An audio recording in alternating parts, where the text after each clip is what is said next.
One day in my former parish, one of our parishioners asked me, "Father, what do you think is the best investment these days?" And so jokingly I replied, "So now I am not only your parish priest, I am also your financial advisor." And I said, "Well, if you have money, then I think the best investment nowadays is real estate. Or if you want to have a little bit of risk, then go on for the stocks." Then she said, "Well, if I have a capital, I will surely buy lands, lots of lands, hectares of lands, hacienda, in order to be assured of my future." Brothers and sisters, the gospel today talks about a nobleman who left some gold coins to his servant, 10 gold coins with the instruction, "Trade with this until I get back." And indeed, he came back. And when he came back, he found out that fortunately, most of his servants succeeded in their mission. There was this return of investment. And they were rewarded except for one who said, "Lord, this is your gold coin. Sir, here is your gold coin. I kept it stored in a handkerchief."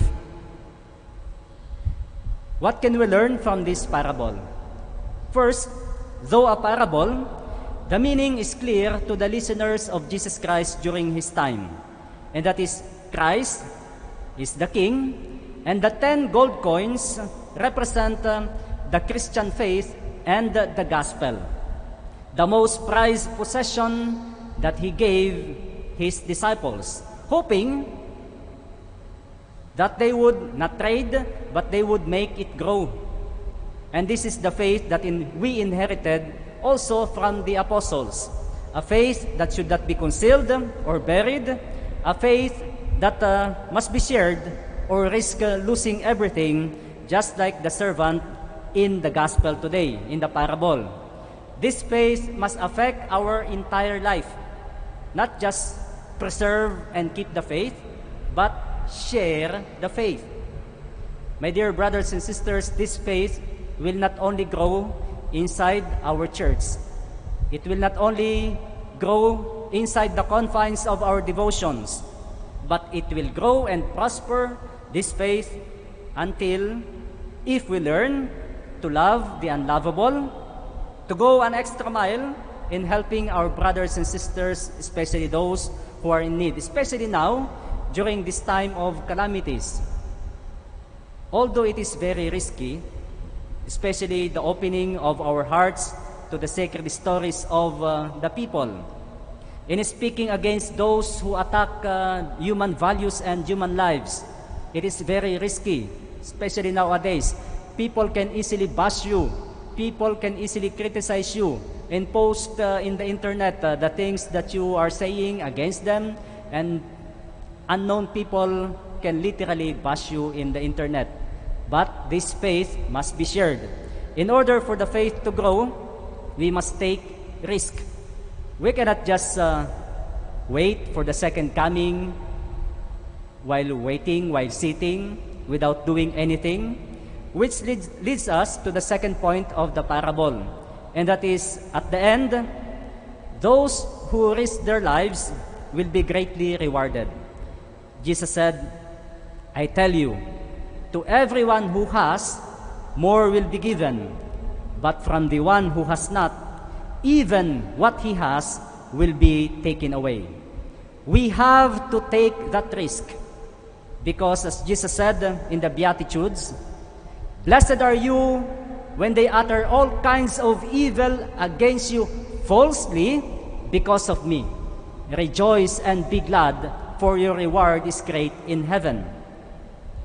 And the third point, the actual reason of this parable, this is to remind all of us that at the end, there is the second coming and there is the final judgment. That's why most of our readings nowadays, in these past few days, are geared towards that preparation. This coming Sunday, we'll have our last Sunday of ordinary time, Christ the King. Then, we'll enter the season of Advent. Kaya nga, malamig ang simoy ng hangin na. Kaya nga, napapakinggan na natin sa mga radio at TV ang mga awit ng pamasko.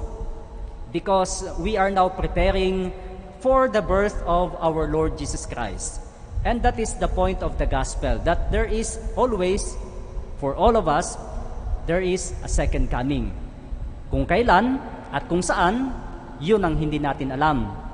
Many people, many pastors, preachers will say that this specific time will be the second coming. I remember one time when I was still a seminarian, there was this religious sect that is attracting a lot of people because it is quite logical. It is headed by the one carrying my surname, kaapelyedo ko pa. And so, ang ginawa namin as seminarians, we had our research paper, and in order to learn more about that religious sect, I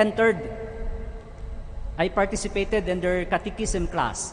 After several sessions, the pastor came and said, I noticed that you have been coming for several days now. And he asked me a very personal question. Are you already married? Kasal ka na ba? Nagtaka ako, bakit ako tinanong kung kasal na ako? Sabi ko, hindi pa po. Binata pa ako. And then he said, much better. Kasi alam mo, brother, darating na ang paghuhukom. At sa paghuhukom, ang mga walang asawa ang makakapasok sa langit. Then after that, hindi na ako bumalik doon sa kanila. Kasi sabi ko, bakit naman, kawawa naman yung aking nanay at tatay kung hindi sila makakapasok sa langit. Kaya nga hanggang ngayon, binata pa ako eh. Joke lang. Biro lang. Hindi ibig sabihin na dahil binata ako, nagiging maasa ako doon sa sinabi ng pastor. Hindi.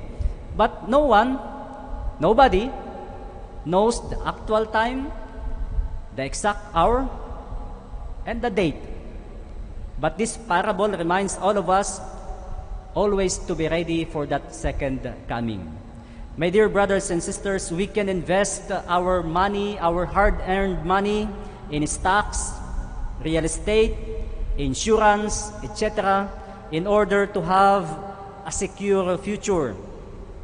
But if we really want to have a future that is eternally secured, then it would be wise to invest not only in stocks, real estate, etc., material possessions, but it would be wise to invest on good deeds in helping our brothers and sisters.